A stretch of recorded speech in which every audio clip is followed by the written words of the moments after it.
Assalamualaikum warahmatullahi wabarakatuh. Perkenalkan, nama saya Juwita Anggraini. Di sini saya akan menjelaskan tentang fenomena interaksi di kafe. Kafe yang saya amati punya nuansa tenang dan hangat, dengan interior kayu, pencahayaan lembut, dan beberapa tanaman hias yang memberi kesan alami. Ruangannya cukup terang karena cahaya alami masuk lewat jendela besar yang ditutupi tirai gulung.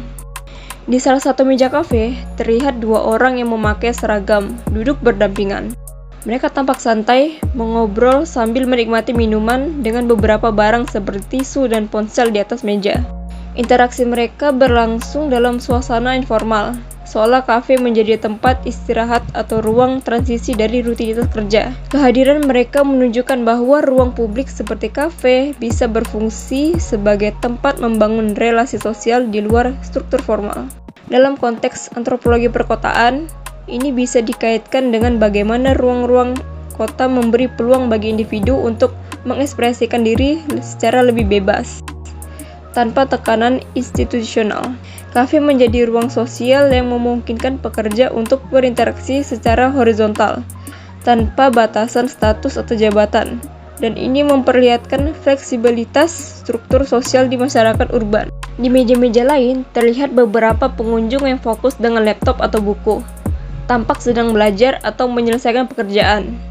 Mereka duduk sendiri atau berdua, dengan ekspresi serius dan suasana yang tenang. Fenomena ini menunjukkan bahwa kafe juga berfungsi sebagai ruang produktif, terutama bagi pelajar atau pekerja lepas yang membutuhkan suasana kondusif di luar rumah atau kampus.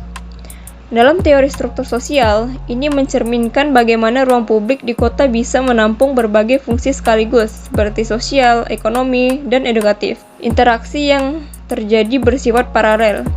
Meski tidak saling berkomunikasi langsung, keberadaan mereka dalam satu ruangan tetap menciptakan dinamika sosial yang khas.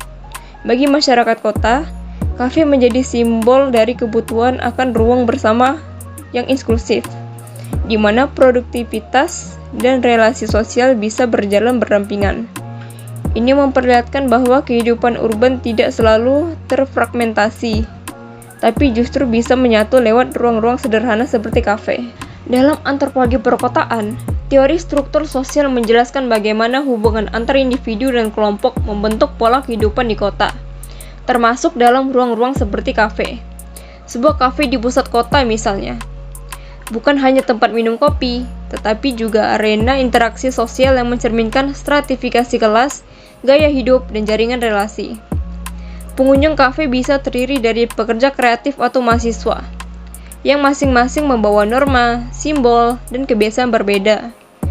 Dari cara mereka duduk, memesan, atau menggunakan wifi mencerminkan posisi sosial dan budaya mereka. Kafe itu sendiri bisa menjadi simbol gratifikasi jika menggantikan warung lokal dan mengubah karakter lingkungan.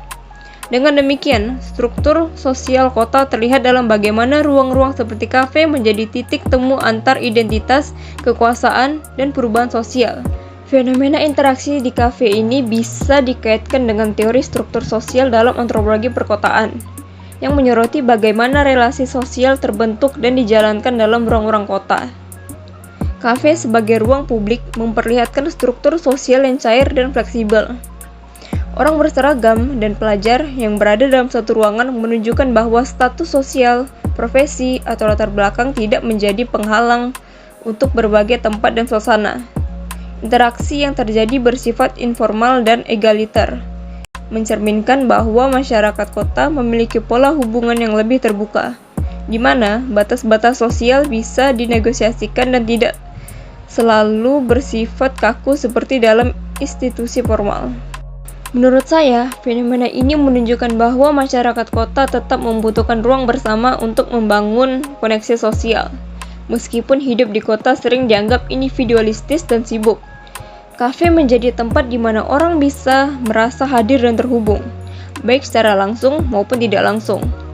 Kehadiran berbagai kelompok sosial dalam satu ruang memperlihatkan bahwa kota bukan hanya soal mobilitas dan produktivitas, tapi juga tentang bagaimana manusia mencari titik temu untuk berinteraksi, berbagi, dan merasa menjadi bagian dari komunitas. Fenomena ini memberi harapan bahwa di tengah hiruk-pikuk urban, masih ada ruang untuk kebersamaan yang sederhana namun bermakna. Sekian penjelasan dari saya, kurang lebihnya saya mohon maaf. Assalamualaikum warahmatullahi wabarakatuh.